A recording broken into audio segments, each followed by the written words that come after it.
Good morning and welcome to the channel.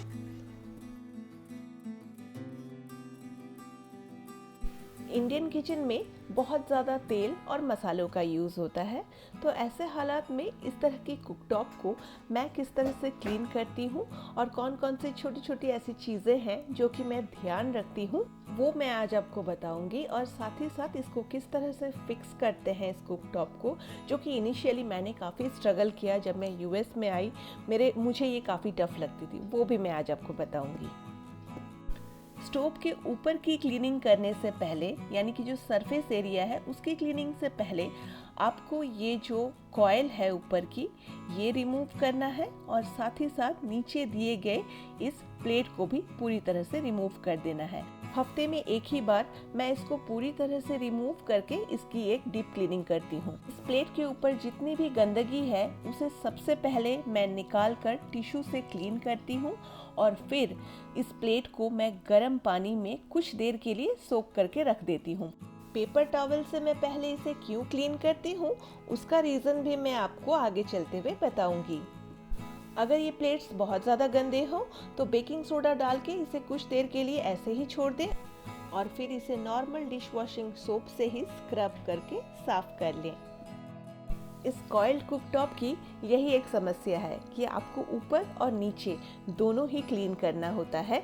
तो अगर आप डेली इसकी क्लीनिंग नहीं कर पाते हैं किसी कारण से, तो आपको वीकली एक बार तो इसे क्लीन ज़रूर करना होता है। जैसे कि मैं डेली क्लीन नहीं कर पाती हूँ क्योंकि मुझे उतना वक्त नहीं मिल पाता है कि मैं डेली इसकी क्लीनिंग कर लूँ। नीचे वाली हिस्से जो है स्पेशली, उसकी क्लीनिंग मैं इसीलिए हफ्ते में एक ही बार ही करती हूँ।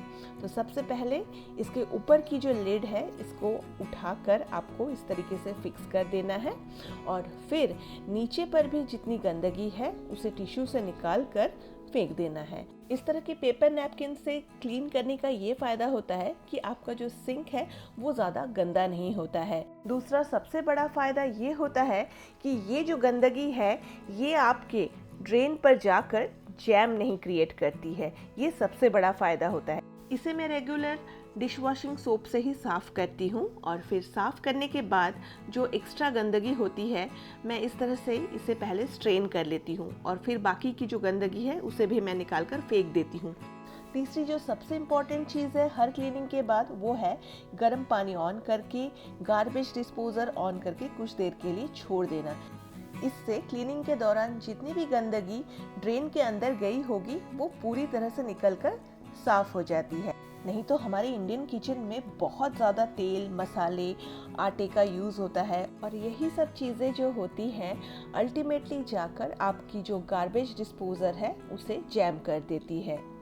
और एक इम्पॉर्टेंट टिप मैं आप सभी से आज शेयर करना चाहती हूँ कि अगर आपके घर में गार्बेज डिस्पोज़र है तो उस सिंक में आप कभी भी डायरेक्टली कोई भी ऐसी चीज़ ना डालें, स्पेशली इस तरह की गंदगी तो बिल्कुल ना डालें। और साथ ही साथ ऑयली स्टिकी चीज़ें, उसके बाद बचा हुआ तेल, वो भी आप ना डालें। नहीं तो धीरे धीरे ना उन गंदगी की एक लेयर अंदर तैयार हो जाती है और इससे जो सबसे बड़ा प्रॉब्लम होता है वो है कि आपकी जो गार्बेज डिस्पोज़र है वो पूरी तरह से ब्लॉक हो जाती है और वो जो गंदा पानी है वो ऊपर की तरफ आ जाती है और किसी भी हालत में वो ड्रेन नहीं हो पाती है। इन छोटी मोटी चीज़ों का अगर आप ध्यान रखेंगे तो बड़ी प्रॉब्लम में आप नहीं फंसेंगे। इस स्टोव के नीचे की तरफ काफ़ी सारी इलेक्ट्रिकल वायरिंग होती है जिसे बहुत ही ध्यान से देखकर साफ करना होता है, क्योंकि पानी से आप साफ करते हैं, साबुन वगैरह लगाते हैं, अगर गलती से भी वायर में किसी भी तरह की कोई लीकेज होती है तो अगर आपका हाथ वहाँ चला जाए तो करंट लगने की भी संभावना हो सकती है। इस कॉइल की जो बॉडी है इसे भी मैं निकाल कर साबुन से साफ करती हूँ। कभी कभार टिश्यू से भी मैं साफ कर देती हूँ अगर बहुत ज़्यादा गंदा ना हो। इस जगह को अवॉइड करते हुए मैं सोप से वॉश कर देती हूँ इस पूरे कॉइल को। पर फिर भी वॉश करने के दौरान थोड़ी बहुत पानी जाकर इस कनेक्शन की पॉइंट पर जाकर लग जाती है और इसे मैं इसलिए थोड़ा सा टिश्यू लेकर साफ कर देती हूँ ताकि ये जो जगह है पूरी तरह से ड्राई हो जाए और फिर इसे कम से कम हो ना हो 3-4 घंटे के लिए सूखने के लिए रख देती हूँ, जिससे कि अगर थोड़ी बहुत पानी भी अगर उसमें हो तो वो पूरी तरह से सूख जाती है। 3-4 घंटे में ये पूरी तरह से अच्छे से सूख जाती है और फिर मैं इसे कनेक्ट करती हूँ। कनेक्ट करने का ये है वो जगह जहाँ पर इस कॉइल को हम डालकर फिक्स करते हैं। तो सबसे पहले इन प्लेट्स को इनके साइज के अकॉर्डिंग अरेंज करना है। 2 छोटे और 2 बड़े कॉइल्स हैं। इस कॉइल के 3 पॉइंट्स हैं और उसी के हिसाब से प्लेट्स में भी 3 होल्स हैं।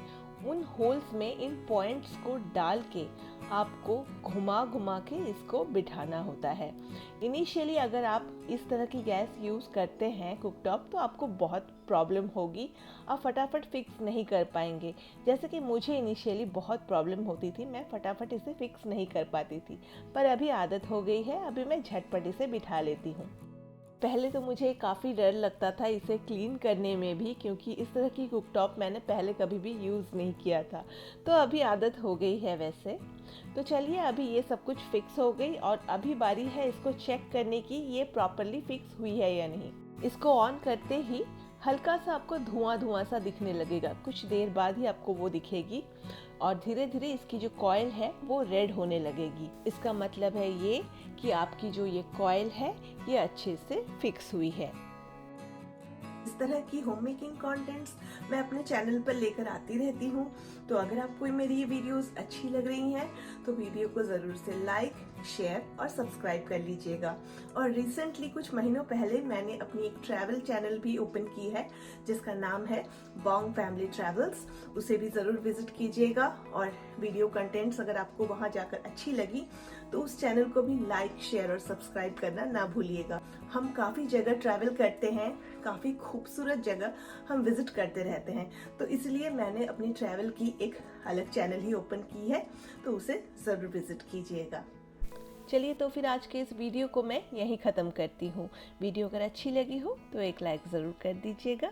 मिलते हैं बहुत जल्द काफ़ी सारी और भी होम मेकिंग कंटेंट्स के साथ। तब तक के लिए टेक केयर एंड बाय।